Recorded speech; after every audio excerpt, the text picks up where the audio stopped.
In President Trump's controversial spending bill, there are few things more controversial, including within his own party, as how it changes the way states receive Medicaid funds and instead creates a $25 billion fund to support rural hospitals. Critics say that is not enough and will cost lives. So what can Democrats do about it? Joining me now is Democratic Senator Ed Markey of Massachusetts. It's good to see you, Senator, and you and your Democratic colleagues have pointed this out, that Republican health care cuts could place more than 300 rural hospitals across the U.S. at disproportionate risk of closure, conversion, or service reductions. How much of a consideration do you think that is right now for your Republican colleagues, sort of the conversations you're having? Well, I just gave my Republican colleagues a chance to prevent a crisis in our hospitals and in our nursing homes across our nation. And only 2 Republicans crossed the line in order to support my amendment. And it would have been an amendment which would have guaranteed that there would have been a continuation of funding into hospitals, into nursing homes, into community health centers across our country.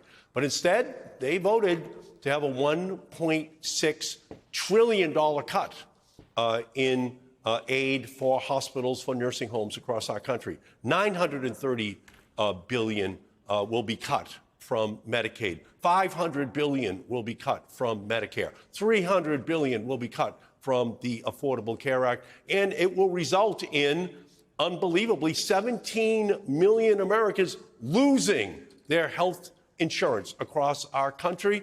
And these hospitals that are going to be closing are in severe jeopardy, are in the most rural parts of our country. The most vulnerable populations will, in fact, now be put in jeopardy. So they had a chance on my amendment just within the last hour, and only 2 crossed over. And as a result, I lost 51-49 on the Senate floor. But we'll try to give them more opportunities in the course of the day. But unfortunately, I think that Donald Trump has already given too many of them an offer they can't refuse. That they have to do what he wants. Well, let's talk about messaging, because your party has been very, very specific with the kinds of things that you've just said. On the other hand, every budget has winners and losers. And let me give you one example. The Republican Congressman Michael McFaul, he was on Face the Nation. He made the argument that the wins in this budget outweigh the losses you talk about. Take a listen. I'm going to vote for it for this reason. I think these numbers, it's all about waste, fraud, and abuse in Medicare and Medicaid. What I'm voting for is a border security measure, $80 billion, $12 billion to reimburse states like mine. I'm voting for $150 billion that will go to our Department of Defense at a time when we saw with Iran is desperately needed. The world is on fire. Eastern Europe, Indo-Pacific, and then the tax cuts. I mean, if we don't extend these tax cuts, it'll be the largest tax increase in American history. For those 3 reasons, I'm a yes. I think everyone in the House, they know the peril they're in if they vote no on this thing.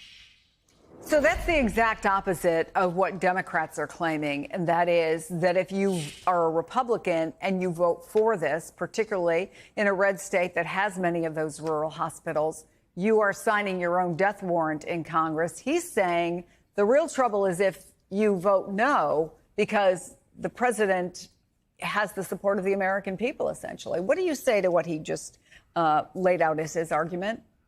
Well, before the election next year, people are going to understand that the Republicans voted to increase defense spending, increase the number of nuclear weapons we need by $150 billion, gave tax breaks to billionaires in numbers that are unprecedented across our country, and got all of that money from Medicare and Medicaid and the Affordable Care Act and clean energy subsidies and food subsidies for the poorest people in our country.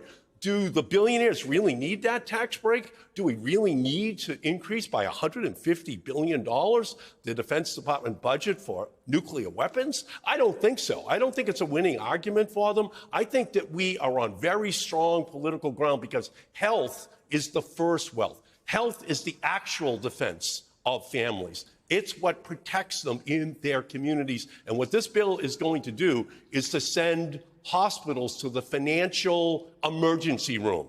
They're going to be in big trouble because of this bill. And I think the Republicans are in complete denial about what the public reaction is going to be, even if Donald Trump says it's okay because the billionaires and the Defense Department get what they need.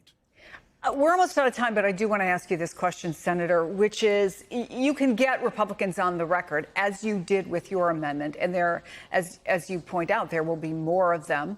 More opportunities for the Republicans to say what they stand for and what they stand against. But beyond that, is it really just a waiting game until the next election? What can Democrats do? Well, that's what we're doing today, and we're going to take them into the night and into the early morning tomorrow if it is absolutely necessary. This is the beginning of the election of 2026. It begins today. This is the moment where the American people see the entirety of the Republican agenda for their families.